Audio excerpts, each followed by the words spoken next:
Welcome, ladies and gentlemen, to another episode of Do You Even Read? Conan Red Nails by Roy Thomas and Barry Windsor Smith. That's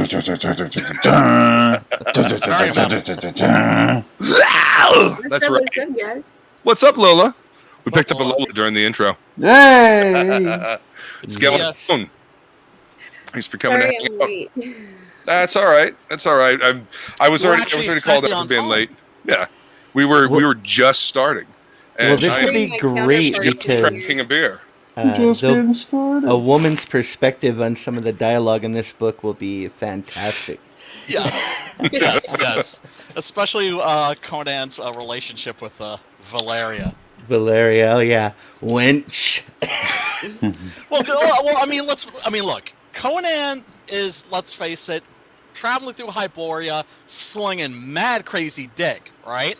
And he meets Valeria, and he's like, "Hey, baby, what you need is some vitamin C." And she's like, "Nah, I'm not interested." And he just keeps sweating her. So good. Oh yeah, so you saw the black and white, and then right there is the colored version of that picture you had on the thumbnail. Yes. Now, this is actually the first time that I'm seeing this in color because like I said, I read it through the Savage Tales and the black and white stuff, and I mean the flat colors work on the newsprint. That first image right there. They do. Yeah, the flat colors are gorgeous. Yeah, they're really cool. Like it's so retro, dude. Yeah. What? You know, they had to account for the newsprint. You know, they had to make it work. Yeah. You know, if you told that color separator. What? Go ahead, Matt. Well, I was gonna say, if you had asked a color separator back then to do a gradient, they would have fucking laughed at you, right? Be like, what? Oh, and you can even see now, like, this is why they used to do flats, because you see the printing error between the purple and the black, because they didn't have another color when they laid down the black. They just laid a big blob of that purple down and then laid the black right on top. Yeah, so you got a different halo of black right there. It's crazy. But it does something. It works for the book. So. Yeah, it doesn't look out of place. I'm curious, Luke. Is the blue mohawk inspired by the blue-haired Conan? No, the blue mohawk was my fuck you to corporate America, never working a goddamn office job again, because it was because blue is my color, and because the boss of the last office job was very, crew cut military. You can't have any kind of interesting hair. You better be, keep that flat, boy. Well, that's when you bring out Conan and say, look, Conan has blue hair. So well, I mean, that's the high. He's got the black hair, but it's the highlights. But yeah, exactly. It's like the same way that reason why Batman's costume is blue. It's really black, but right. Yeah, we just all accepted in comics blue meant black. Yeah. We just accepted that. I disagree. What is it? Kevin McGuire? No, is it Kevin McGuire doing the Batman JLA? I mean, because he was, when he punched out Guy Gardner, he was definitely in a blue costume. Oh yeah, well, I mean, different artists are interpreted that character in different ways. That doesn't mean that they're not going to maybe take things a little literally. I hear what you're saying. There was a period where it was like, that is definitely a blue and that is definitely a gray. Right? Not like Neil Adams where it was like, oh, it's kind of shadowy, and no, there was like a pot where it was like, that's straight up like superpowers, right? The superpower super friends. Right. Yes, the Super Friends version of the character. Hey, Dragon. Thanks for coming to hang out. I knew were aware of. Because all the kids, I don't know about you guys, but when I was a kid, I didn't know any kids that read comics because they were kid stuff. Yeah, me neither. I was reading them in junior high school, and none of my friends at least admitted to reading comics. Oh yeah, it was a straight up secret handshake. Straight up into like my 20s, where it's like you're like working at a restaurant and you like kind of like drop a like an X-Force reference, like, oh shit, we got Slingshot in here. What's going on? And then, are you broke from paying your bills? No, I'm broke from buying comic books. Yeah. Or you get really excited. You're like, yo, I gotta go, man. It's Wednesday. I gotta go. I gotta whatever the day is. They're like, I gotta go meet a girl. My please. Yeah. You go to the comic book shop and you see shop owner's your calling you. Are you gonna there, come pick up like your pull box full? Gay dude. bar. You need to come get him. It's been a month since you picked up your pull. You gotta come in and pick it up, man. Yeah, he'd be calling me. He's like, dude, your pull box is full. You need to come get it. I'm like, oh man, yeah. True story. Cosmic.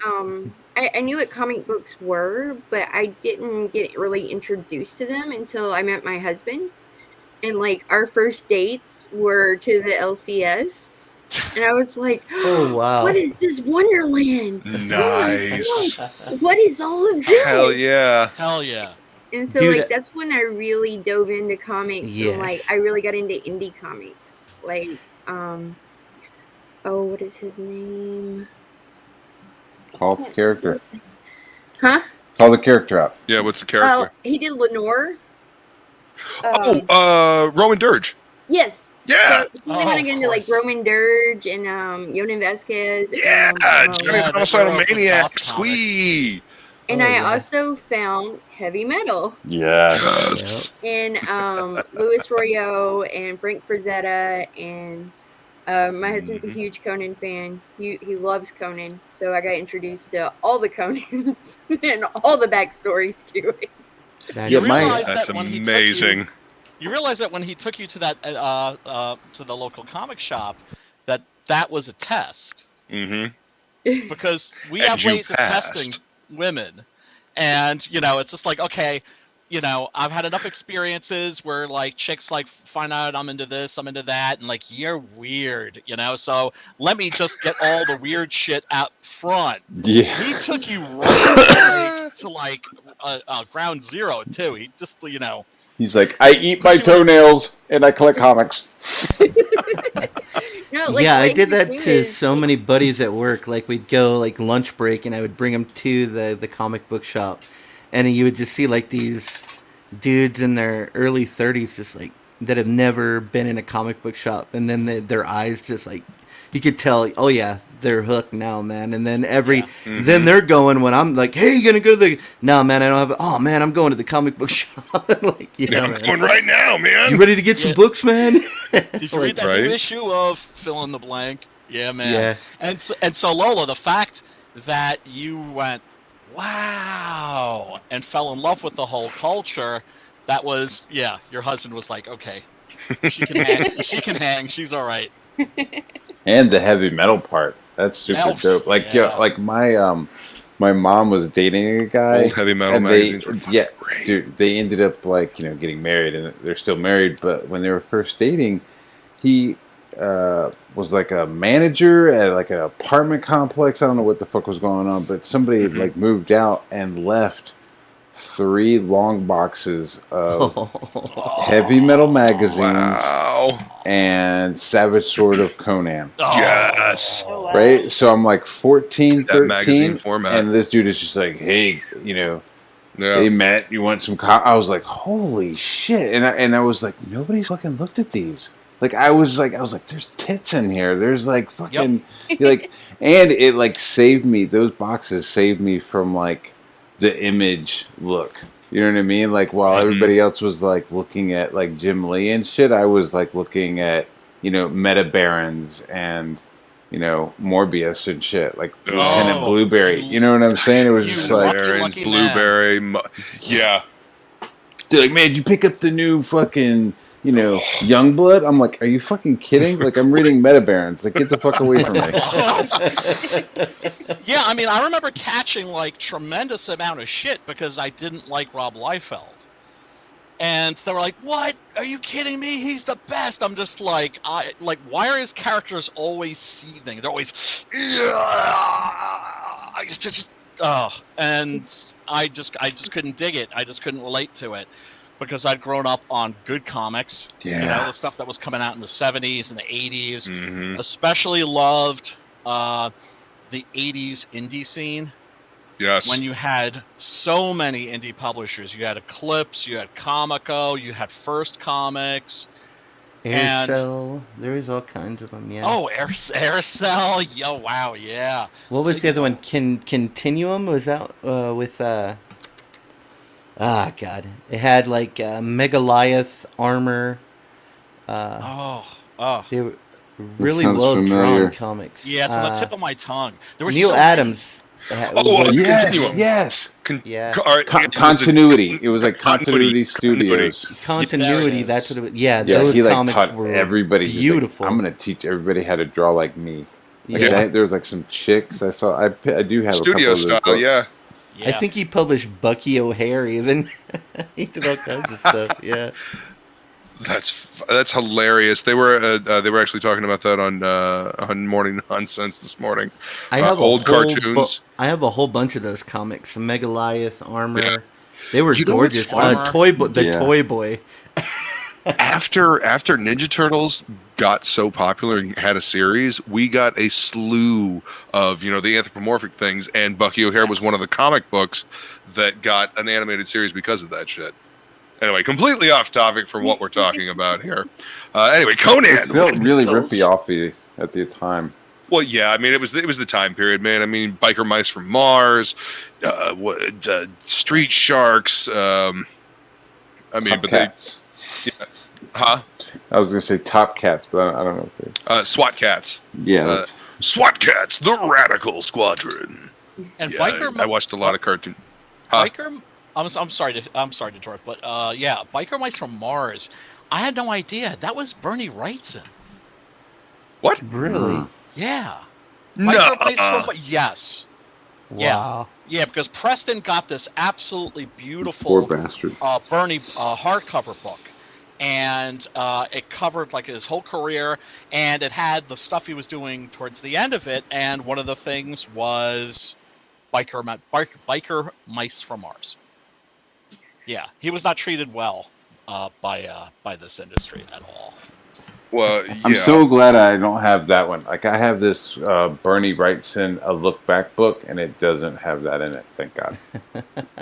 He wanted to do a Captain Stern series, but that never took off. Oh, that would have been dope. Shit. There's Valeria.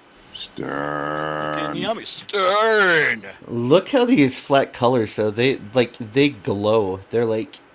Yeah. Oh, it's so beautiful, dude. Yeah, pops right off the page. So you want me to just do the flats? Yes, I just want to see just the I know, flats. wouldn't that be great? That would be a good time to be a colorist. Well, I mean, easy. Look at how it makes the line work pop. They knew the numbers for every color. Like, I want the the B1056 pink, or whatever it was. Yeah. What's Superman's cape? It's 3 drops of this color, 2 drops of that color. Some Doc Martin shit. So, meanwhile, you couldn't color at just any black and white comic book and have it look like this. Do you know what I'm saying? No. Like, if you took a Mike Plug story from Planet of the Apes or something like that, right? Where the artists knew that this was going to be published in black and white, right? Because basically what you're doing is then you're colorizing it, right? And in this case, it works because of Barry Windsor Smith's line work. You would never know that this was originally just meant to be in black and white. Unless you had seen it in black and white originally, like I had. Yes. And so what I want to talk about is how Dark Horse Comics republished these things and collected them and had them all digitally colored. And I'm pretty sure they used a bucket of shit and a toilet brush to color these, because this looks fucking horrible. It dumbs down Barry's line work. Yeah, it flattens him out. Yes, and that's saying something. Being able to flatten out Barry Windsor Smith when you're trying to add color to it, like, hats off to you for being horrible at your job. Yeah, right? You had one job. When you compare the one to the other, it's look how brilliant. The other pops and the other is bam, flat, shining, brilliant color and mud. Horrible. Mud. So Dark Horse, they thought they were doing a good thing, but when they did the collected version, completely screwed the pooch on it. Blew it. Somebody fucked up. Ruined it. I think they messed with Barry's art. Doesn't come across as crisp, or it comes out as flat, blurry. I don't know if they probably didn't have the originals. They may have took scans of the old Savage Sword. Oh Lord! Damn. Because it's just not crisp. Effect. It's very horrible. It's so blurry. So, yeah, I would not. I mean, if you just want to read it, that's fine. But if you can find the originals, do that. But I wouldn't recommend the Dark Horse collected versions of at least the old stuff. The newer stuff that came out with is brilliant. Yeah, like you were talking about with Carrie Nord. Yeah, Carrie Nord did some great artwork on those books. Dude, his stuff is wild. I would recommend this. There's like 1 million copies of this on Amazon for like $9, $7. So it'd definitely be worth grabbing a copy of it. Yeah, and there's now is that the whole thing? Because I remember having like a graphic novel version too. Oh, a different version of it even. I think, yeah. That was I'm pretty sure it was only 2 issues in Savage Tales, if I remember. Yeah, this is a it's pretty decent sized story. Well, and then there's 25 pages. And this has a again, Lola? Nice. I said, do any of y'all have the Conan omnibuses? No. They've just been putting out. No, I have not. You should look those up. It has all of the collected old stuff in it. I like omnibus editions. I mean, for the obvious reason, it's great being able to get like the collected Man-Thing or whatever, and but yeah, I don't have the Conan omnibuses. There's something about the omnibus editions. The books are too big. They're big to the point of being unwieldy. They don't sit in my lap as comfortably. Do you know what I mean? In the back of this one, you gotta have a desk. Like a hua. They don't sit in my lap like a hua. Well, so the way that I read comics is I have my husband read them to me. With fucking voices and shit. With the voices and everything. And sound effects. Yeah, like I'll lay in his lap and I'm like, here, read this to me, and like he'll read it to me and tell me the story. Nice. So in this edition, there's I think it's awesome. about a 8-page or 9-page story, and I think Barry Windsor Smith colored this as well. Oh wow! Yeah, it's very nice, man. It's amazing with those flat colors like that, how almost like a painterly feel it has. Mm-hmm. It's just really. It just has a quality that you just don't get anymore with what mainstream's given us. You know, it's just gorgeous. Well, it's attention to detail and craft. Look at the storytelling in those panels right there. Yeah, he's fighting the wolf, man. It's freaking great. It's it's a brutal fight and it's well illustrated. They don't have time. There's not enough time to do this anymore. Yeah, you could not do this now. He probably spent 3 days a page or something on this. You can't. You think so? Anymore. You don't think he was like hardcore like Marvel deadlines when he was working on it? Like, hey kid, you got a weekend. He was probably pretty big time at this time, after this. Yes. I think he came back and did this. He was kind of a legend after that. All right. Yeah. It's way like you can tell. Look, the simplicity in his rendering style here. This was during the Savage Sword era, and then when he came back to do this collected it, there's so much more detail. The rendering, everything's different. So. Right on. He had grown so much. Like, I remember in the 80s, like, when he was doing, like, the Weapon X stuff and Lady Deathstrike and, oh, God, what was the other stuff he was... I'm sorry? He was doing some X-Men stuff. He was doing X-Men covers and interiors. He did Rune for the weird space zombie thing. Yes. Beautiful. Rune was gorgeous. he was a vampire, a vampire character. He absolutely leveled up.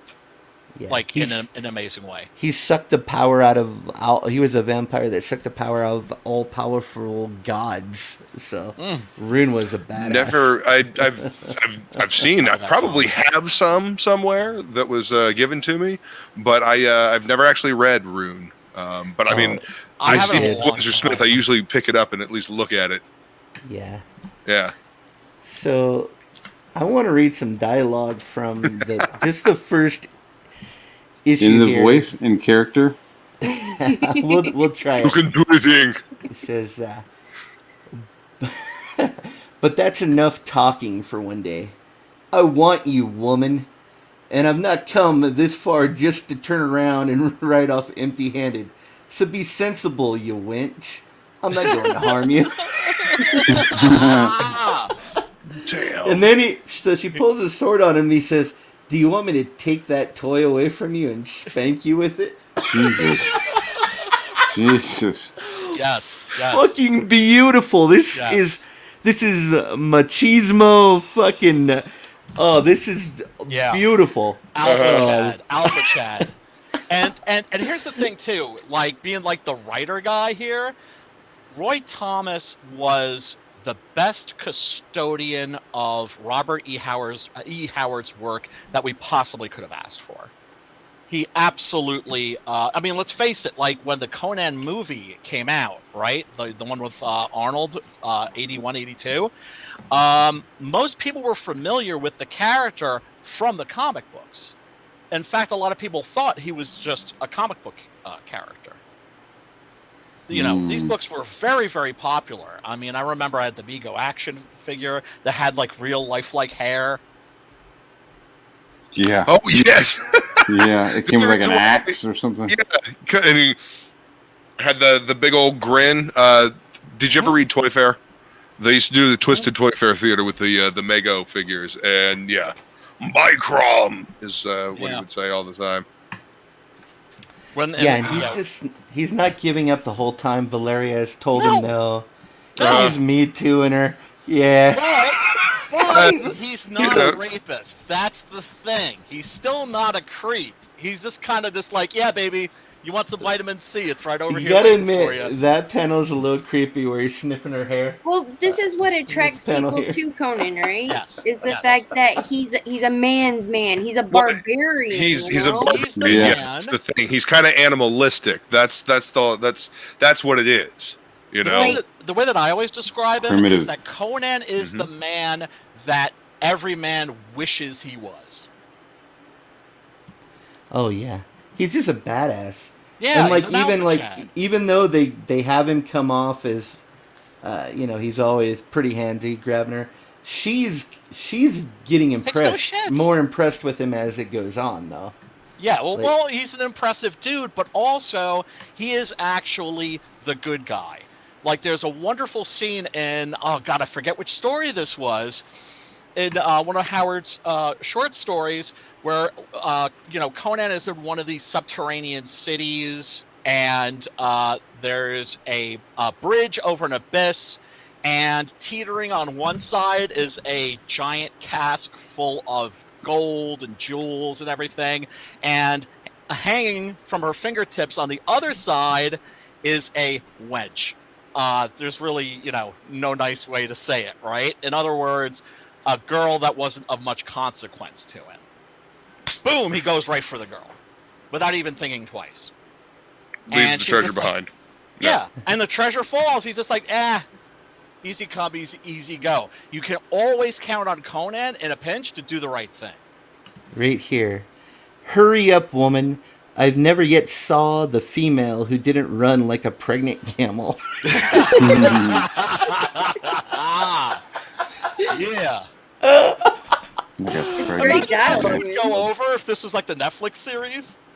But like the thing with this is you couldn't have this kind of dialogue in today's mainstream. No. They wouldn't allow this because it's too macho. It's too, toxic masculinity.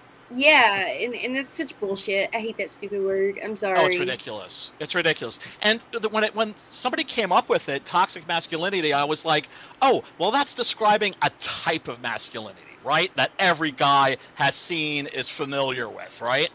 But now it's just like, no, it's just masculinity. All masculinity is toxic. And the reason why beards are back in fashion, why I can wear mine without people looking at me like I'm dirty, is because of all the fucking soy boys and hipsters who have beards, because that's the one thing that you can do that's like a masculine indicator or an indicator of masculinity that isn't toxic. I want to talk about that top panel there, too. Look at the foreshortening on the leg. Like, he just slashed this Stegosaurus dragon. Yeah, man. Dude, you can see the body language of having tossed her back, you know, and just like... just takes a giant slash, dude. Yeah, that's just gorgeous. Well, man. the body language on the Stegosaurus as well, you know. And the first thing on his mind is to like throw her to safety. Yeah. Put this pussy over here. Get that shit later.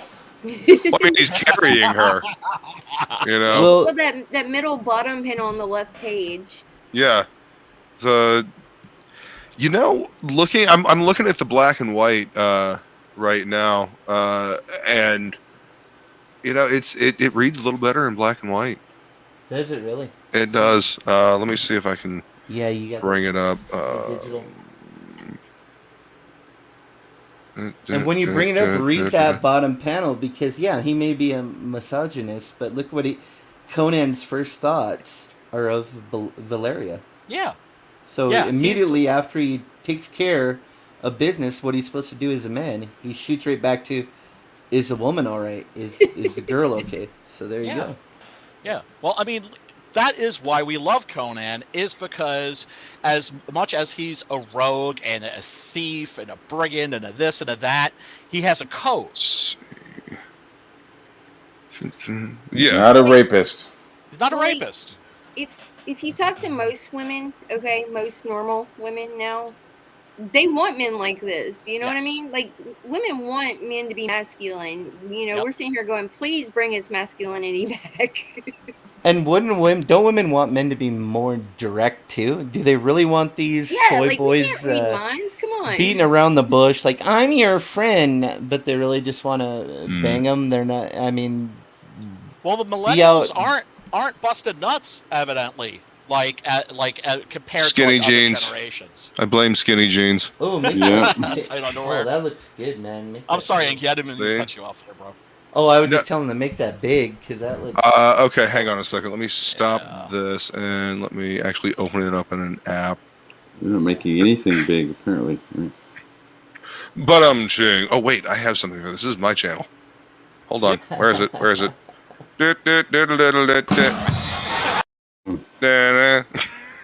Oh, that's so that was a total boomer. Oh, you should have seen the way I ended my last stream. You want to talk about fucking boomer?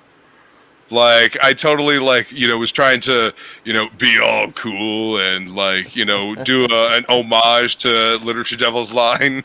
And I went to go sign us out. And instead of clicking the outro thing, no. I clicked the background off. And I'm doing my echoey voice thing, and I think I'm all cool. Why the fuck is the trailer going? Oh shit, that was the fucking background, wasn't it? Oh, dude, I just started streaming myself, and it's like boomer move after boomer move. I've come to learn I'm a boomer in an Xer body. All you can do is laugh about it, because I mean it's all you can do. It's all good. It's all good. This is how you learn. This is how you learn. And these are first world problems. I'm not in sub-Saharan Africa getting my arms hacked off with a machete. Hot. Hey, fair point. And let's see. Overrated. Okay, so you're on the page before. You're on this page. Let's see. Put this here, and that did not make it any bigger. Son of a bitch. All right. Then we're going to go back to the comparative view. Oh, it looks bigger to me, but that's fine. Look at that. Just had that there we page, go. That page reads better than this page. Mm-hmm. That's what I'm saying. That especially that bottom panel. This panel right here does not read really well, but right in the black and white, holy moly, there's way more impact. So it just looks better. Yeah, I mean, it again. It was designed for black and white. This came out first, and then it was, repackaged and put in the the collected edition and colored. Yeah, and then any artist will tell you, one of the most horrible things that can happen to them is to have their work colored by somebody that basically just kind of like Inky was saying, just has no idea what they're doing. Yeah, exactly. And this was just a really nice coloring job. But yeah, I do prefer the black and white for sure. But I'm a black and white stan, big time. Yeah, I like the color version. I like both of them. I think they both have like a lot of different character to them, and I love the color that I'm seeing, like especially that top panel right there. That blood really stands out. Yeah. And Barry Windsor Smith at this point has gotten so much better with movement, right? The way that Valeria's tumbling, like here it reminds me a little bit of Gil Kane. And look how beautiful she looks in that middle panel on the bottom. Yeah. She looks absolutely gorgeous right there. Yeah. Like the way he drew She's her. smoking hot. There's a reason why Conan's sweating her. Yeah. The reason why he followed her through the forest in the middle of nowhere. And also she's not taking any of his shit. She's giving it right back. Like all right, yeah. Yeah, this girl's got spirit. Now I'm doubly interested. She's like, hands off, motherfucker, I can take you. Right. But go back just a second, Ink, to that top panel back there. Right here. Look at how it reads in color versus how in black and white.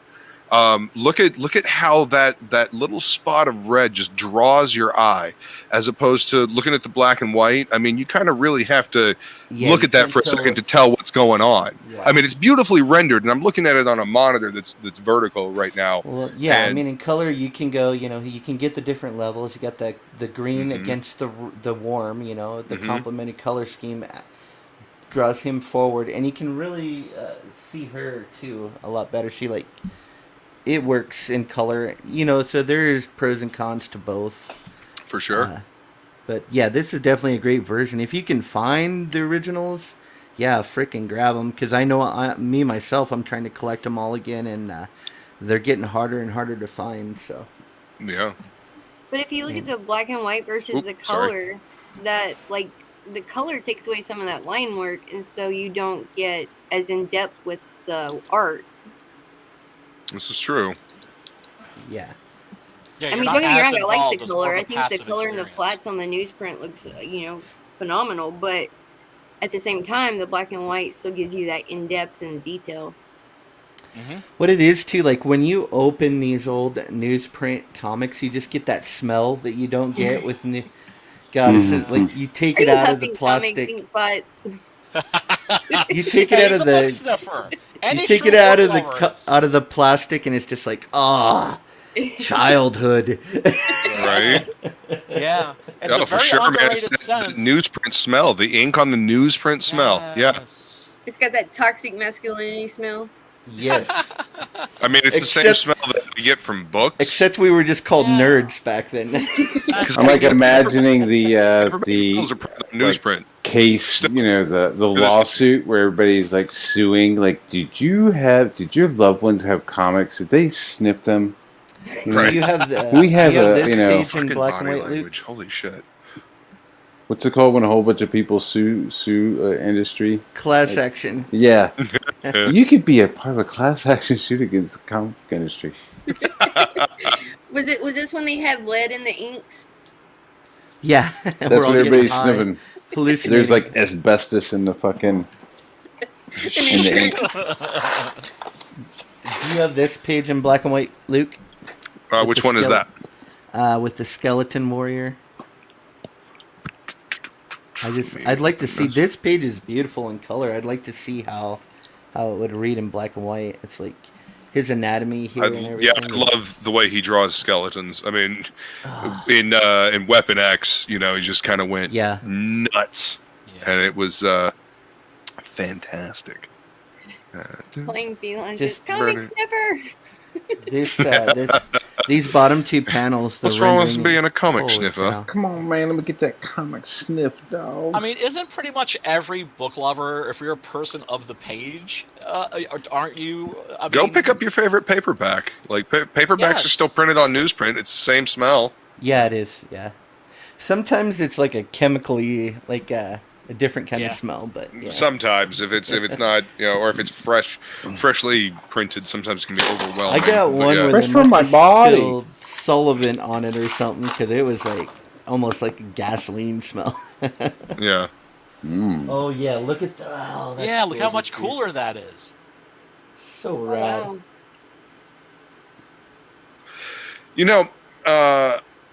In the places that who did the colors for this? Did Windsor, did Barry do these? Let's see what it says. I don't know if they even credited it. Let's. Oh really?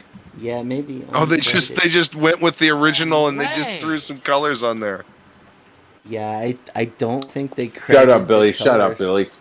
It preserves his work so beautifully, though. Yeah, it does. Yeah, I don't see any. Man, look at that fucking black and white. This shit is beautiful. Yeah, isn't it? I mean, I'm one of those guys that, like, when I get, like, fresh pages from the artist I'm working with, like, I'm getting fresh pages from Preston for the new 6-gun. They're so beautiful, I don't want to see them colored. He's got, like, a dick bone, too, right? Does everybody else see that? Or? Oh, yeah. The dick He's got, like, a dick bone. That's his tailbone. Tailbone, but is it a tailbone? Because that shit is hanging down. It's got like the little tip bone, that little bone that you have. Yo. Working on a recursive tail. What are you gonna do? Yeah. Great fight scene. He's got that foreskin bone. And this is also one of the really. Oh, Billy, what's going on, Mike? What up, Billy? This is one of the stranger Conan stories. I don't know if you guys ever read the original Robert E. Howard.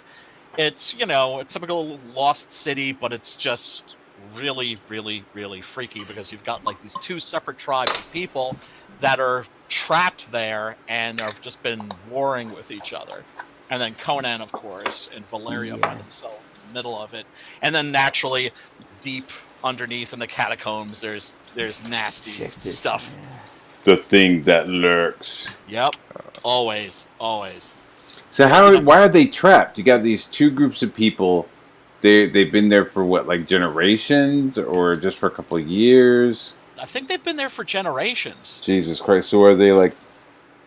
They're just like interbreeding with each other, and just like how many people are in each group? Or I think they're the second generation. But yeah, it's it creates in your mind this image of basically it's like a dungeon that just goes eternal on battle ever.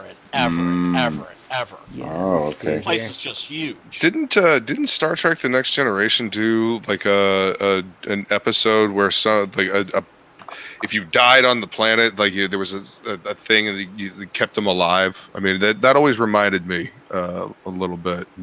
Tarmac and Jalad at Tanagra. No, I do like how they used the color here. You got the green and the yellow here, and then I like how they just did the yellow background with the blue action. His eyes scene. open. Yeah, it's great. Love it. And this is a great panel right here. Yeah, I love white panels. See, so do I. It's beautiful. White panel. Good stark contrast. Yeah, that's my editor on Cash Grab hates white panel, and so he never lets me get away. Like everything has to have color, and it's like, dude, no, I like white panels. It's like the most contrast you can get. It's great. It's the most. Yeah. It's working with negative space, right? Yeah. It's kind of like the use of silence in music. And it's less work for me because I don't have to color it. And I get which paid is the real bonus. Which is just a bonus.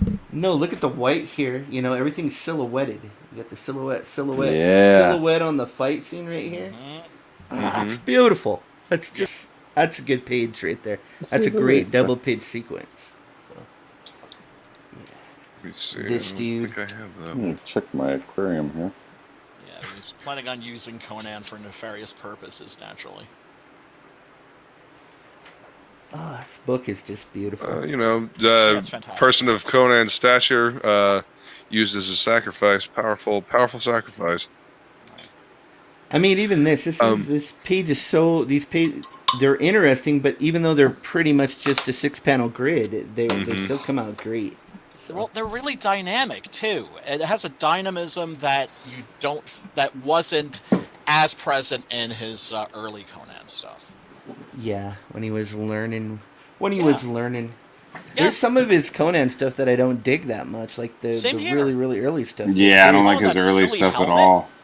And the little, sandals. Yeah. Well, he didn't even know how to draw anatomy yet. He was still learning, too, so... Right. You need to hurry the fuck up. Oh. So but he turned into the guy that did Weapon X, so... Yeah. Yeah, I mean, but, I'm always, saying, people in our scene, when they level up, it's so exciting because it reminds me of watching guys like him level up, watching Frank Miller level up. God, that's such a... Look, they got the red right there, and that just pops. Mm-hmm. That's a great, Dude, there's some modern people who have, really leveled up if you look at their older stuff, Sure. Dan Panosian. Oh, Holy shit. I remember Dan Panosian, I'd see, a Prophets thing that he did. I'm like, that guy sucks balls.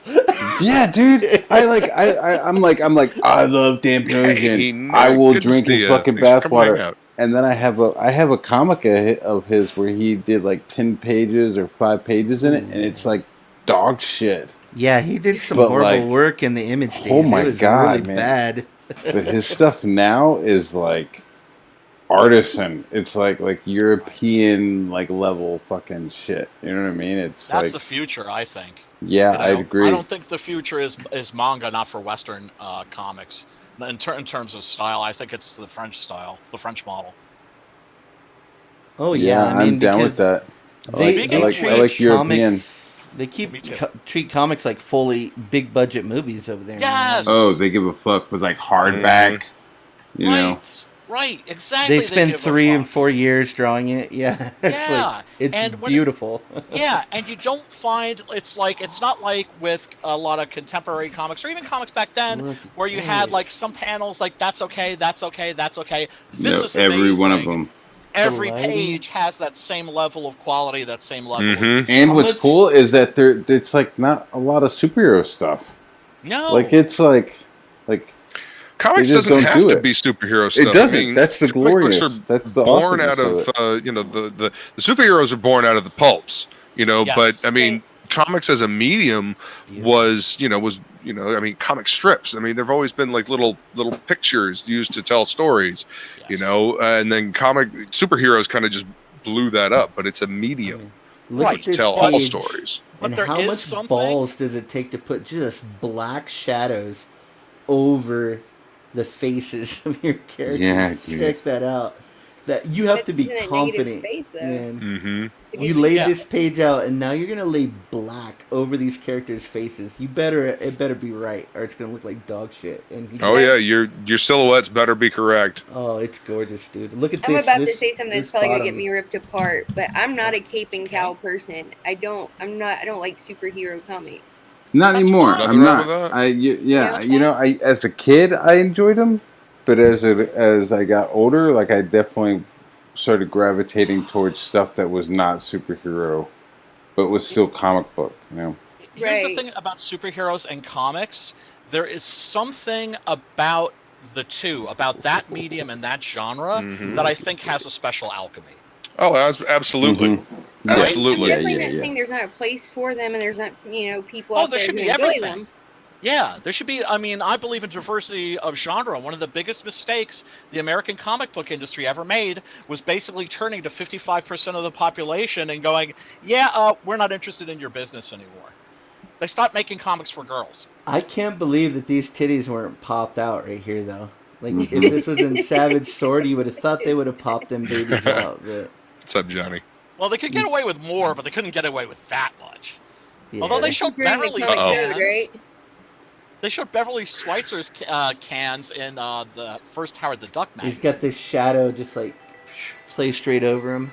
Mm-hmm. Uh-oh, somebody's ringing. Who fucking has that ring? It's fucking 2021. No, it's not me. Fucking. What do you play the snake on your phone when you're taking the shit too? Oh that's my work phone, and they're trying to ask me questions. So.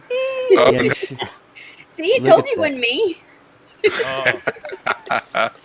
Yeah, and that's brother, the devil man, ring. That's work. I can't wait until like this shit is your work, because we're talking about people leveling up, brother. You know, the stuff that you're doing is absolutely amazing, and thanks, man. Keep the faith, brother. Mm-hmm.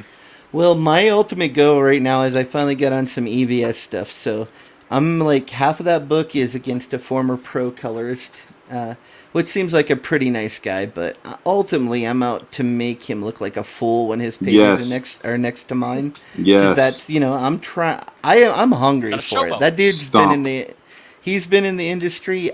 I'm going to stomp him into the ground if I can help it. If I can. Nuke him for more of it. That's the spirit. That's the spirit. Hell yeah. That's right. Hell yeah. So I want to make him have to work so hard just for his pages to be in the same book as mine. So, yeah. Politely make him lick your ass and swallow.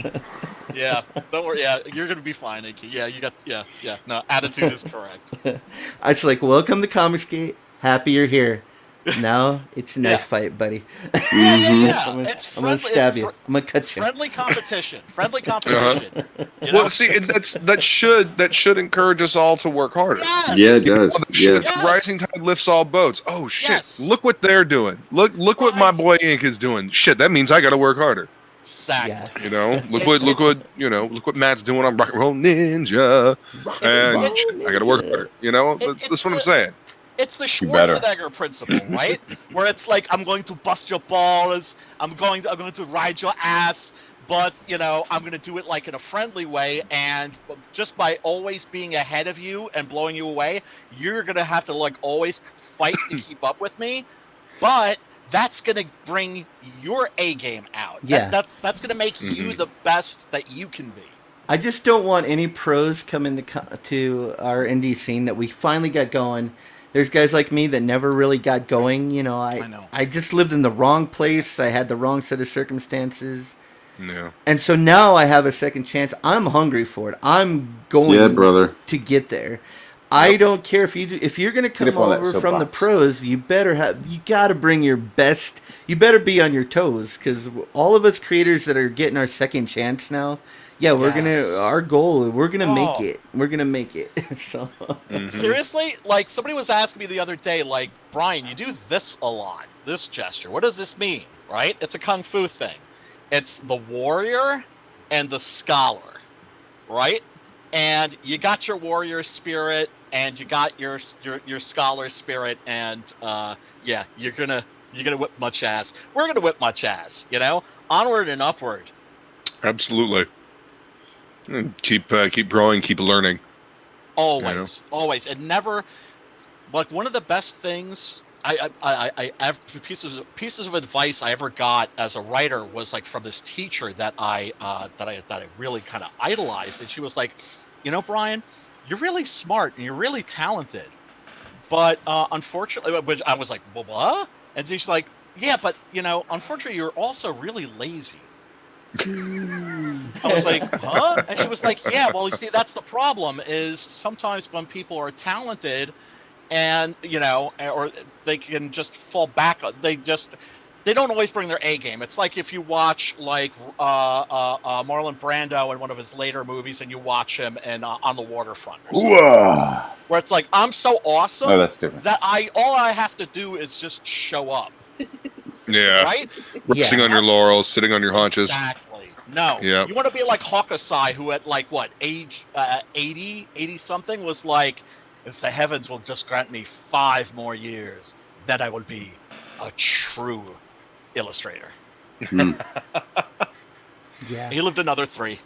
Yeah. Which is wonderful. It's Thunderdome, baby. It's Thunderdome. Yeah. Bring your A game. Your idols are my rivals, okay? I mean, let's put it this way: do you really want to hang out with people that aren't pushing you to be the best version of yourself? No, you can't do awesome shit with basic people. Mm-hmm. Yeah, I mean, exactly. Life's too short to live mediocre. Hell yeah. Hell yeah. What I'm trying to do, and I think what like guys like Billy Basco and some of these other colorists, and we're trying to like when we color something, we're trying to actually have some artistic muscle behind it. We're trying to like if you look at something like a color, I want you to be able to look at that picture and go, oh yeah, Inkspots colored that. Now, if you look at the mainstream, you can take take Super Sons. Now take the guy that colored that. Put a different colorist on it. You're not going to be able to tell Bob from Chuck. It's going to look exactly the same. It's cuts, it's grads, it's formulaic, it's not artistic. It's the 90s image style that's been around for 22 plus years. If you're going to color in Comicsgate, we have something they didn't have. They have super freaking tight deadlines. You have to do 3 pages a day. Have to. You don't have to do that. In Comicsgate, you can make it perfect, and that's your job to where when someone looks at that, they can go, Billy Basco colored that. Inkspots colored that. What's the guy from the Mexican guy, the 636 comic guy? 656. Yeah. 656. He's doing the new Ollie colored that. You know, it's you want to. I want to make comic book coloring into it's an art form in itself with identifiable artists on it. Especially now when artwork is at one of its lowest levels, where you're getting just this open cartoon line work. Now, okay, so if you're gonna give me something like that, I need to get in there and I need to shine as an artist. And since you didn't spend the time to put your artistic flair on it, I'm going to make sure, if I can, that they're going to remember who the colorist is and maybe not remember who the penciler was. So, if you're not going to take the opportunity to at least put some effort into it, then we'll fine. I'll just use this as a blank canvas and, there you go. It. Yep. Yeah. So I think that's our job, in this new indie scene. Every page that goes out, that should be your very, very best work. That should you put everything you could with the amount of time.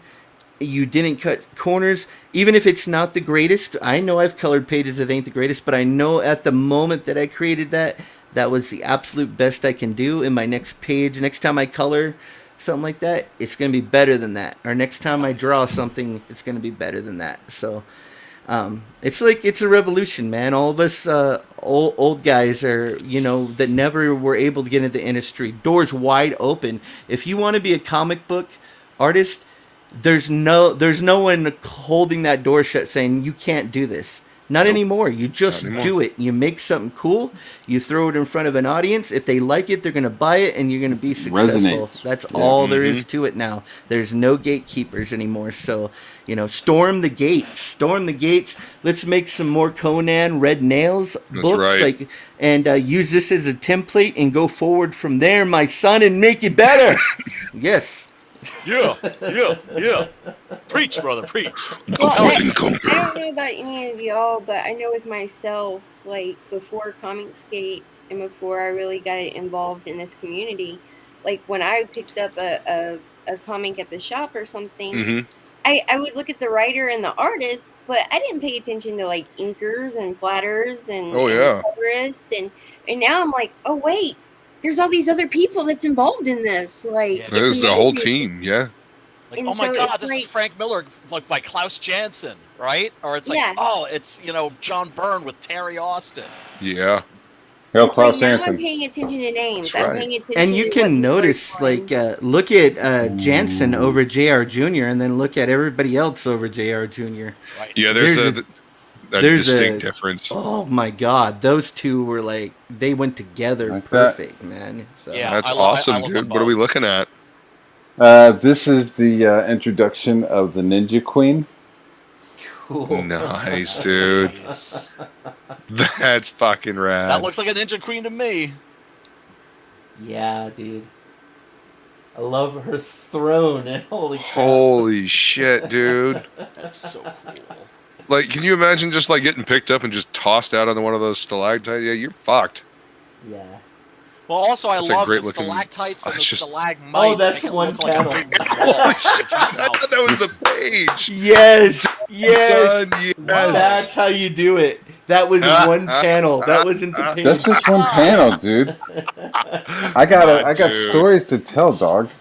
I got shit to say, and they're being said in these panels. Some just that's digitally. Fucking beautiful, man. Hell what yeah! Are you looking at? Which book is this going to be? Rock and Roll Ninja. Rock and Roll Ninja. Rock and Roll Ninja. Rock and Roll Ninja. Yeah, get it on Indiegogo, Okay. man. That's right. It's good looking shit, man. Cannot wait. Sir. Dude, I got a top secret project I am so fucking excited about. And I can't even talk about it. But I just want to say. You're already talking about it. I can't even talk about it, but I just want to say, like, it's not even being announced until the book is done. Mm-hmm. Oh, wow. So come January, that shit's gonna drop, and like when it drops, it's just gonna like drop like a fucking nuke. It's gonna be so fucking dope, man. Hell yeah. Sorry. Anyway. Hell yeah. No, that's all good, man. I got something I'm working on too that I'm not allowed to talk about. Isn't it cool to find yourself like working on stuff that you're not allowed to talk about? Yeah, absolutely. It's crazy. Dude, like 2 years ago, I was just like, really. doing shit that nobody cared about. You know, it's yes! like, man, I'm doing like storyboards with John Legend. Like nobody gives a fuck. But like this, it's like, you know, I can't tell you what the IP is because it's top secret. I can't tell you who wrote it because it's top secret. It's like, holy shit. And like, it was like, yeah, they wrote it for you because your stuff is like kind of humorous. And it's got some comedy to it. I was like, it does? They're like, yeah, we wrote it for you. I was like, holy shit. It's going to be dope. It's going to be. Excellent. So yeah, man. You know, Inkspot, yeah, dude. It's just about like waking up and like putting forth maximum effort on that page, and then moving on to the next one and getting it done, and then moving on to the next one and getting it done. Doing a fully painted acrylic comic. The whole comic is all acrylic, pencil, graphite, and acrylic, and it's going. It's going to be like my grand. It's going to be all my dreams about being a comic book artist. It's all going into that book. Metal Man Rock Boy. I've been doing samples. They're coming out great, and it's just going to be all. I'm going to do it in black and white acrylic and graphite, and do all the coloring on the computer. Just do a multimedia book and do it the way I want. I'm gonna throw everything at it. I'm gonna use charcoal colored pencils, watercolor, acrylic. Yeah. You know, I'm just gonna make it the book that I would want to see. I'm gonna make it. So hopefully that's gonna resonate with people. If it doesn't, I'm gonna have something that I'm so proud of at the end. So. Well, yeah, that's that the would whole be point. That would be like the biggest piece of advice I could give to like any new creator. Make sure that whatever it is that you're doing, that it comes from your heart, that it's passionate, because at the end of the day, that might be all that you're left with. And I think of all like the sad fools at the 2016 New York Comic Con, where I was like the only non-zombie comic book in Independence Alley. Comics. Yeah. Right? And all these sad fools, like, that were definitely never into zombies, right? Because the only people that were into zombies that, like, when I was younger, were total deviants and trolls like me, right? And so they were like, oh, zombies are what's selling. Okay, I'll do a zombie comic. And then there's like 500,000 other zombie comics. And so they're left with nothing. It's like they sold out for nothing. Yeah, it's like all the legends we looked up to. There's a lot of them now that they're penniless because their creations were stolen. Yep. They're on Twitter, they're on Facebook, but someone like me who's a relatively unknown has more people. More. See, you're talking about like two. You're talking about two cautionary tales, right? Like the first one is. You know, you put all of your heart and your soul into the project, but in the back of your head, just have something else lined up. You know what I mean? Like, just what if Always if have a it backup doesn't plan. if it doesn't resonate, just pivot and keep moving with another project. Yep. You know what I mean? Absolutely. Because you may do your fucking Dog Day Afternoon, you know, and then you might do like a shitty movie. You know, I can't think of a fucking Al Pacino shitty movie, but you know what I mean? It's like Right. you do your Sixth Sense, you know, that resonates, and then you do something else and it doesn't. So you can't like fumble. You know what I mean? You have to like keep moving. Keep going, yeah. Do your Right? next thing. I mean, Yeah, 'cause just we all have a don't million lose your ideas. Just yeah, keep yeah. going. Yeah. Yeah. And Do what then you love and love what Momentum you the do. is- secondary cautionary tale is these older artists. I know a bunch, and they're really popular because of the characters that they worked on, but like they didn't own any of the character, right? So it's like you see them in Artist Alley, and they're so psyched for you to like pay to do a commission so that they can eat.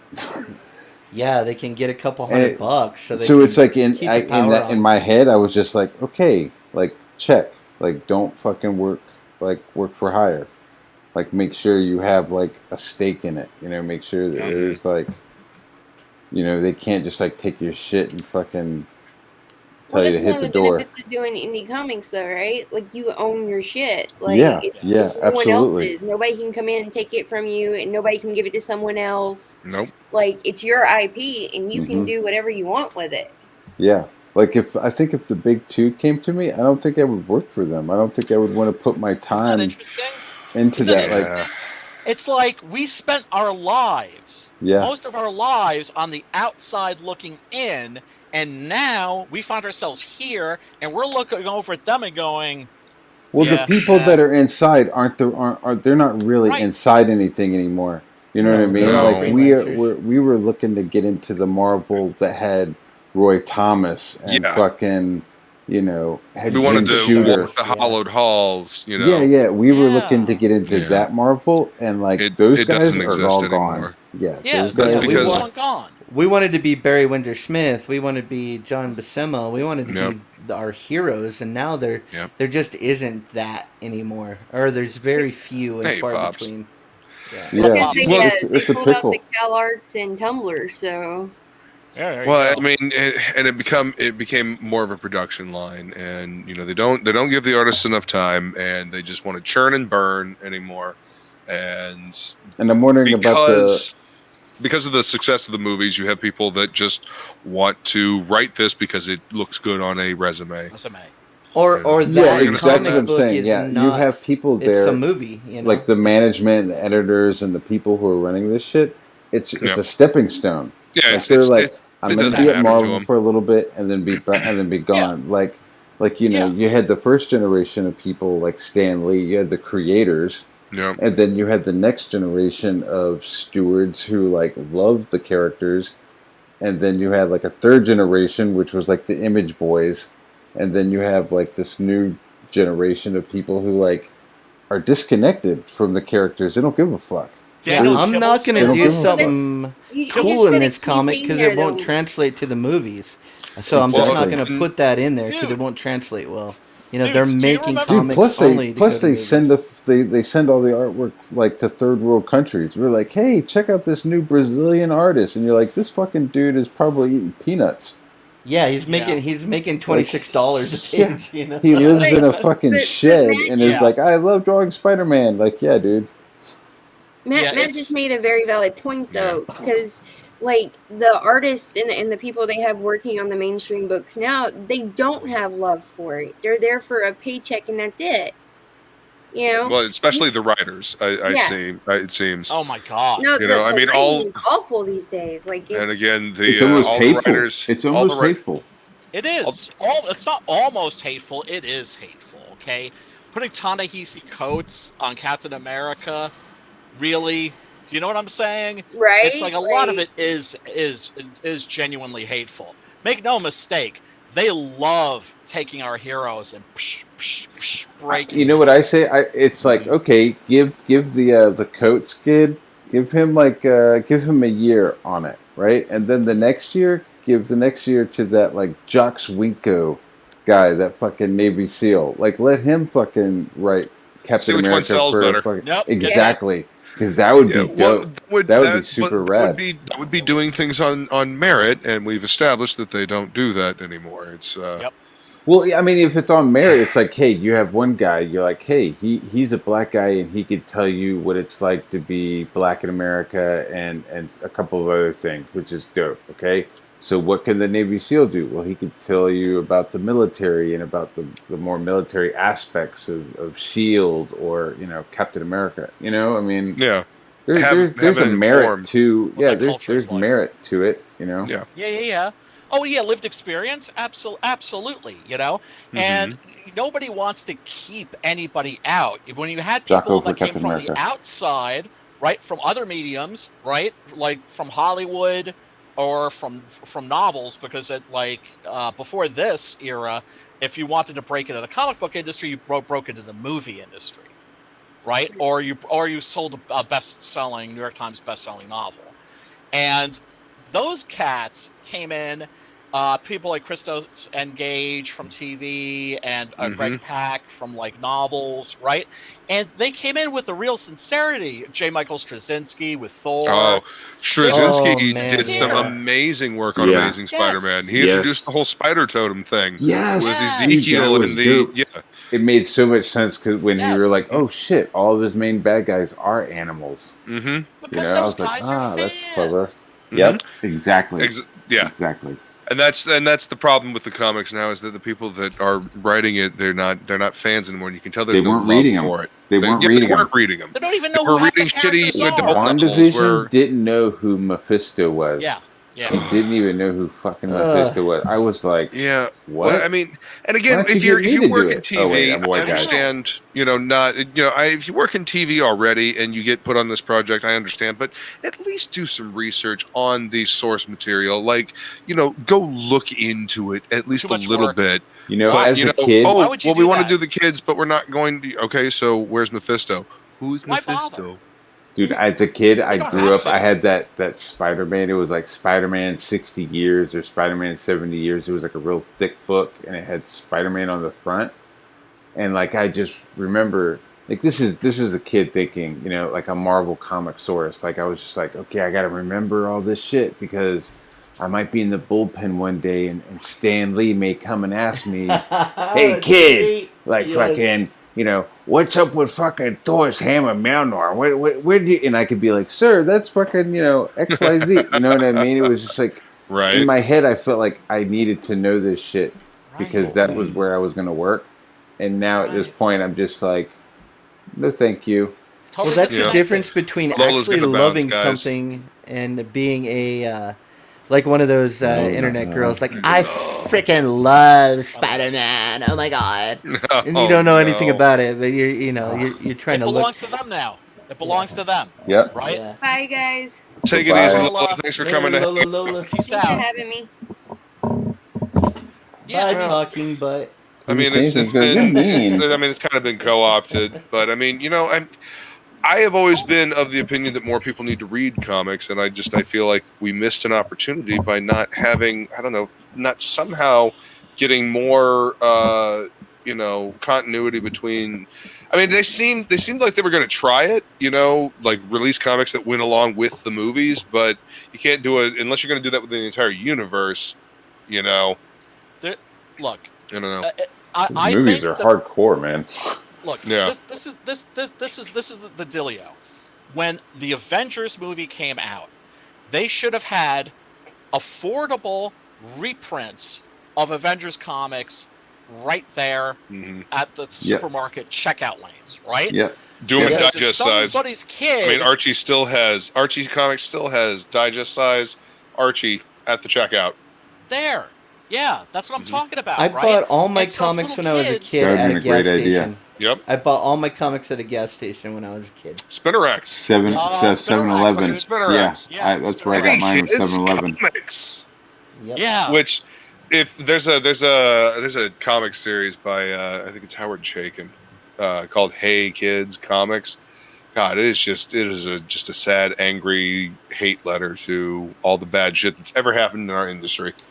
Really? Yeah, it's pretty depressing. I wouldn't actually recommend reading it. I've heard Howard's kind of like not a bad guy, but a crabby No, guy. he's angry. He's angry. Yeah. Howard's angry. Understandably, a lot of that Yeah, anger. well, a lot of is that shit. justified. Yeah, a lot of that shit was very fucked up.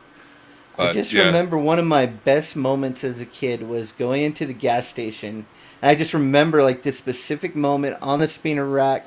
I'm going through. I see Joe Quesada's X book on there. Was he doing X? I think he was doing the X Factor. X Factor. Yep, yeah. X Factor. I just remember seeing that Joe Quesada X Factor and just I was so excited. I was like, "Oh my god, look how gorgeous. It was beautiful." I mean, that I wish and I hope for kids in the future to have that have that moment, man, because it's like I remember just going in. I don't remember the exact issue. I just remember it was X Factor, Joe Quesada, and it was like I was so excited to see all the new books on there and just going through the spinner rack and looking through them. I mean, it's an experience. I don't know if that's around anymore, man, because it isn't.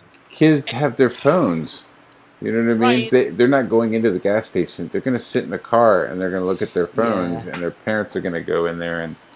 It's sad, dude. And because I mean, I think we probably all have one thing in common. We can't imagine our childhoods without that experience. Nope. I mean, it is. What's good about comics is it is. At least it used to be an absolute cheap form of escapism.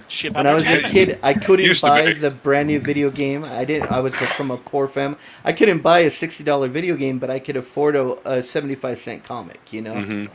So that, I miss those days, man. Dude. Those are good days. I'm dating myself here. I used to walk into like the local mom and pop shop, which was beautifully located right next to the local cemetery. I would go in, buy my comics, a lot of mostly Marvel stuff, especially like the Marvel Monster comics were like happening at that time. That really dates me. And just going next door to the cemetery, finding a nice tomb to chill out on, and just reading comics, eating beef jerky and candy, and just being happy. Yeah, cheap escapism. Yeah. Lola sent me a message. She wanted to point out how all villains are everything they see wrong in the world. You know? Yeah. Well, a lot of projection. Oh, well, the SJWs, they think like villains. Yeah, they really do. They think like villains. Brown shirts, dude. They're like they yell down. She says toxic hetero white males, which is why we aren't getting good stories anymore. But it can't last forever. And remember, there's always going to be a renaissance. Sales will eventually win out because they can only hemorrhage so much money. Thanks for coming to hang out, Lola. I hope you feel better. Here's my thing with the customer base. Just maybe this is my theory. I'm a little high. Just hear me out. So you have for like the last 70 years, 80 years, we've been programming people to buy these comic books. I guess, if the demographic is white males, then, that's who's buying this product, right? So you're buying this product, and you have 60, 70 years of these people just buying these comics, and then suddenly, in the last 10 years, 5 years, you take that away from them. You start giving them shit, right? Right. And you start fucking with everything that they enjoyed. So you then have this customer base that's wanting a product. And that's why I think you're seeing, Godlike making $200,000. These people are buying shit that they want to buy, that they've been buying for the last 70 years, and they want it now, dude. right? And the rudeness Am I wrong? from the creators. No, you're exactly right. But add on top of that the insult to injury. If you don't like my politics, don't buy my book. Well, I mean, I want to be like, who the fuck are you, lady? That's fine. Yeah. That's a fine, viewpoint to have if you're working on your own book. But I mean, if you're working on an IP, an established IP, you should try to, reach as many people as possible. You're not looking to single people out, to attack them. That's just stupid marketing. That's crazy. That's the thing. We don't like this crap. We don't like when we're like Matt was saying, they're giving us this product that the fan base doesn't want. Yeah. Right? It's not like that's bad enough, but also we're ists. That's why we don't like it. Not because it's shit. Yeah. But because we're ists. So I think it's a good moment. It's exhausting, but it's a good moment for people with weaponized primates and rock and roll and ninjas. You know what I mean? It's like these people want it. They want the product. So we just gotta provide a good product to them. We gotta give them that blue magic. Brian brought up the indie scene of the '80s. I mean, this is like that, creating. That's how I see it. And what did we get out of the indie scene in the '80s? We got the Ninja Turtles, like one of the biggest fucking IPs in the whole world, continuously. Yes. And the indie scene in the '90s, we got the Crow. Millions like you did. I'm just saying. Dude, all I wanted when I was a kid was Ninja Turtles, and my parents never got me Ninja Turtles, man. That's a sore spot of contention between my parents and me. Even today. No Ninja Turtles. That's legit, son. That shit's legit. Absolutely. Yeah, I want a Casey Jones with all the accessories. Come on, Mom. Do you know what it was like? Here's See, I this was in high 99-cent store plastic ripoff. I don't want a ninja whatever. I want a Ninja Turtle. Ninja Bortle. The hell's a Yeah, I think I'm with Brian. It was a little after my time. Like I was already skating and fucking trying to get laid when Turtles were coming out. Well, yeah, but I remember that's the cartoon. Toys R Us and seeing an aisle of Teenage Mutant Ninja Turtles toys and thinking, oh my fucking god, like Eastman and Laird are making this money. These guys had their own peen. Nobody wanted it. They had to self-publish it. Well, yeah, they got together and had a couple of grand from tax returns, and they borrowed some money and they just put it out there and they sold it at conventions. And then they did the whole old grind thing where you call around the shops and you see if anybody will carry the book, and then 1, 2, 3, 4, 5 printings later. 6 even. Dope. And that's the thing is, as anybody's welcome in this scene, anybody will do well in this scene as long as your shit is dope. Speaking of dope, I just wanted to shout out this campaign just launched, and speaking of originality, just beautiful artwork.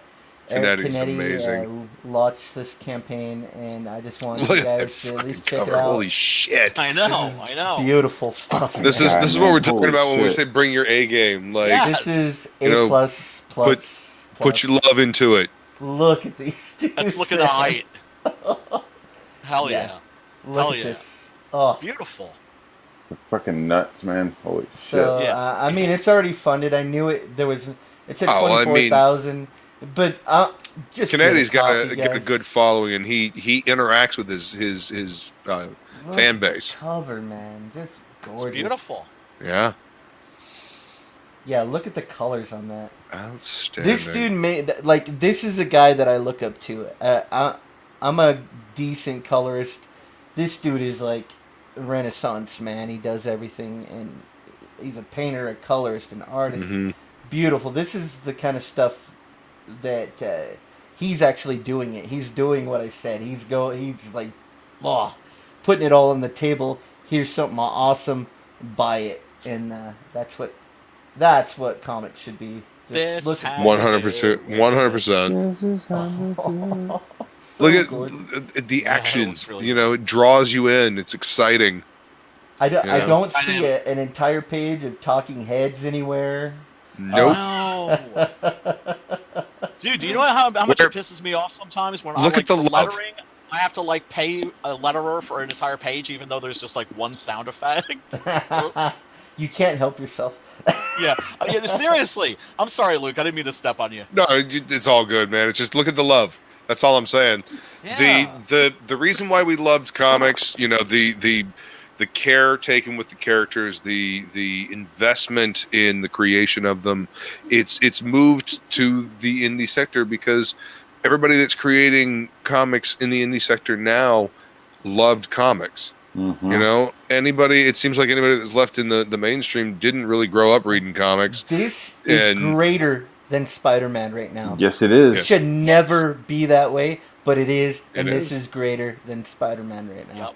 So. Well, this is what's selling. It proves that there is a market, like, for good comic books. Mm-hmm. Yes. You know, good story. I mean, hell, manga proves that there is a market for good fucking comic books. Good stories. Our biggest obstacle is exposure. Mm-hmm. That's it. If we can reach out to like other outside of like the Comicsgate bubble, right? We can reach out and make connections like with Doomcock. Doomcock said I spoke with him. He seems really cool. Yeah. And connect these fandoms that are very like-minded. Well, I mean, it's just a lot of people that want good stories, good entertaining media. I mean, if we're gonna spend money on this, especially if a comic book is like, DC has different tiers, and I always have to check like on the back. You put the bag in the book in the bag with the board behind it, and then you're going to ring it up, and you're looking for the price all over the front cover, and you can pull the board out of the back, and nope, it's not on the bottom. So you pull the fucking book out, and it's not on the top, and then you pull it out, and it's in the middle of the back of the book, and you just anyway. Sorry, I kind of went on a tangent there. Anyway, the tiers. The tiers, there's $4.99, there's $5.99, there's $6.99, there's $7.99, and then there's $9.99. It's like, holy crap! And sometimes they're cardstock covers, sometimes they're they're prestige format and whatnot, and like 48 pages, which okay, but I mean, if the story's not there, then right, yeah. Anyway, Conan Red Nails is a 1,000% recommend. Get that. Yes. Like I 100%. said, start there and go forward and make comics like this. If you want to get in the industry, make comics like this. If you're a fan, buy comics like this so you can get more comics like this. So yeah, and also for guys like me that are putting out their 8th issue, don't wait for the Omnibus Edition, because the Omnibus Edition ain't gonna happen if you don't buy the floppies. Yep, yeah. That's the way it goes. Yeah, they can't make the trade. Well, I mean, if you got a corporation behind you, they can, but you can't make the trade if you don't sell the books ahead. Yeah, Brian Christa does Six Gun Gorilla. You can find that on Indiegogo, and like he said, he's on his 8th book, so he's no amateur. So. I deliver. And give him your little pitch there. Oh, elevator pitch? Oh, yeah. A very big 8 with very big guns, blowing very big holes and very bad people. Yes, there you go. That's good stuff right there. Yeah, it's a revenge western with a fucking gorilla and a story. That was like your sort of thing. Yeah, go check it out. Oh, and also, you can read the first issue, download PDF. Free of charge. There you go, guys. On the campaign Oh, site. Make yourself big. Oh, I got the cannon, dude. Yeah, boy. Oh, so there's his books right there, guys. Yep, that was the catch-up, and then the other 2 issues. Well, I've got floppies of all of them now. At first, I was just going to sell nothing but floppies because. Show me your floppy. Because people were kept saying I kind of want to back your book, but I'm not going to back your book because I'm going to wait for the next trade paperback. Do it now. Do it now. Do it now. I got a feeling I'm gonna see if I can finagle this with Preston when he does issue 9 and 10. I'm gonna see if I can get him to do 9 and 10 together. Oh yeah. Nice. And then we can maybe release a second trade paperback. An omnibus or hell yeah, like that. But I'm just super duper grateful to this community, super duper grateful to the backers, and super duper grateful for all the nice shit people have said about it. Because that's the thing, you put your heart out there, and you don't know if it's any good. You could be like that guy that goes on American Idol and caterwauls and thinks he sounds like Pavarotti. You know? Yeah. And right. so it's getting the love that I've gotten from the fans and from the backers. Has definitely increased my self confidence. Well, awesome. I mean, it's a very supportive scene. You know, again, a rising tide lifts all boats. You know. And so I need to go pretty soon because I got. Oh yeah, we're wrapping up. I mean, we've kind of gone on, a half hour longer than I intended. You got to stop talking about red nails like a while ago. I know it always happens. Yeah, but you know what? It comes back to the love but that's what the show is. The show is to celebrate the love of comics, and if we can analyze what about this old stuff that we love so much, and the new stuff that pops up every so often, because we did Better Ray Bill, and that was awesome. But Daniel Warren Johnson loves comics. Yes. It comes back to the love of the medium and the characters. The story that you're telling, you got to give a shit. It can't just be slapdash, throw it against the wall, see what happens. You got to actually give a shit. Yes. There's got to be love for your craft there, and that's why this old stuff resonates to this day. Yes, and that's what people are looking for now. That's what they're hungry for. And we got it. We got it. That's right. Got it. So I want to thank everyone for coming to hang out this evening here. I appreciate my guests, and we're gonna go ahead and take on off. Go back, Rock and Roll Ninja. Rock and Roll Ninja. Six Gun Gorilla, and can't wait to see Metal Mayhem Rock Boy. Six Gun Gorilla. And this weekend. This weekend we got the Red Valkyrie auction.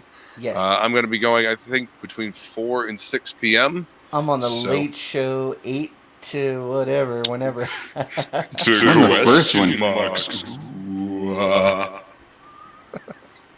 All right, we're going to take off now. Thank you, everybody, for coming to hang out, and we will talk to you guys later.